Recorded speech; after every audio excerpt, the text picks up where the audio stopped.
बिस्मिल्लाहिर्रहमानिर्रहीम। तमाम दोस्तों के शुक्रिया के साथ आज की इस बज़्म में जनाब नईम कुरैशी और जनाब नदीम शेख जिन्होंने इसका एहतमाम किया और मुझे कहा कि आप एक मुक़द्दस फरीज़ा अदा करके वापस आए हैं तो कुछ एक मिल बैठने का बहाना कर लें।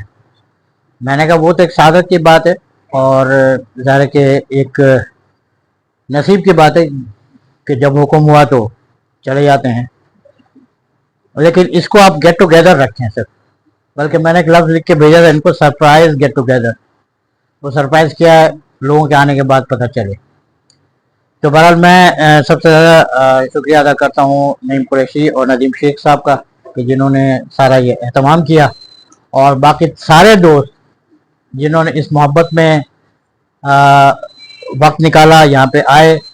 कैसर वही साहब जो जिनको नदीम ने कहा कि इनको साहिब सदर आज डिक्लेयर कर दें, तो 40 साल के बाद चिकन फूड सदर की ये मशहूर जगह, जहाँ पे जब हम नौजवानी के दौर में पाकिस्तानी क्रिश्चियन यूथ को एक्टिव कर रहे थे तो सारी हमारी मीटिंग्स, इजलास, खाना पीना, मिलना बैठना, मेंबरशिप के फॉर्म्स, इनका सबका मरकज़ चिकन फूड सदर हुआ करता था।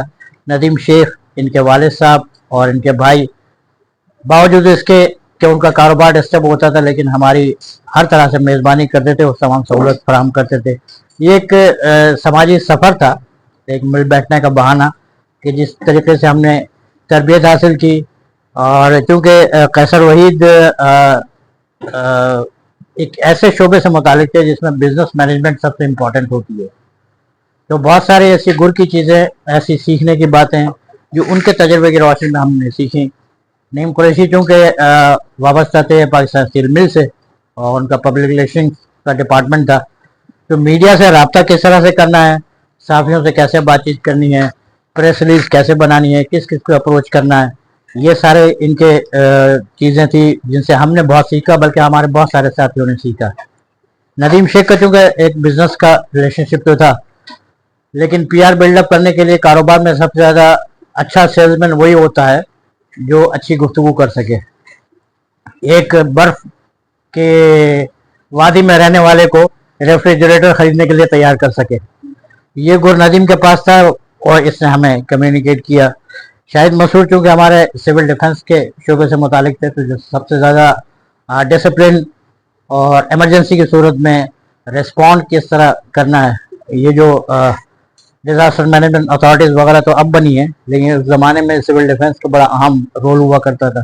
ये सब दोस्तों को, नौजवानों को सिखाना, और एहतिशाम मुफ्ती जिनका शोबा हमेशा से ज़ाहिर के वो क़िरात और मजहबी हवाले से रहा था, तो जहाँ जहाँ हम भटक जाते थे वो हमें कुरान की कोई आयत सुना के खामोश कर दिया करते थे। तो इनके साथ ये भी मुझे शर्फ रहा कि जब हमने एक पाकिस्तान टेलीविज़न पे ये तिलावत करते थे, मुझे तर्जुमे के लिए, तर्जुमा पढ़ने के लिए बुलाते थे, तो हमने कैसेट वैसेट की एक एक्टिविटी भी की थी, बाकायदा इनकी तिलावत की। तो उसका जो सेरेमनी थी, जो प्रोग्राम था, वो कैसर वहीद, नईम, नदीम और दीगर दोस्तों ने मिल के शाइन कॉम्प्लेक्स में उसकी तकरीब भी क्रिसेंट यूथ ने ही की थी।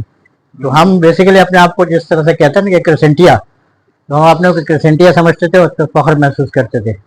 फिर वक्त गुजरने के साथ साथ सब लोगों के शोबे अलग अलग होते गए, मतलब मसरूफियात बढ़ती गई, दीगर जगहों पे कोई कहाँ बिजी हो गया, कोई कहाँ बिजी हो गया, तो मिल बैठने का कोई बहाना नहीं बनता था, माँ सिवाय उसके कि जब किसी की शादी की, बच्चों की शादी की तकरीब होती है तो सारे दोस्त एक जगह मिल बैठते हैं, उसके अलावा कोई मिल बैठने का बहाना नहीं बनता।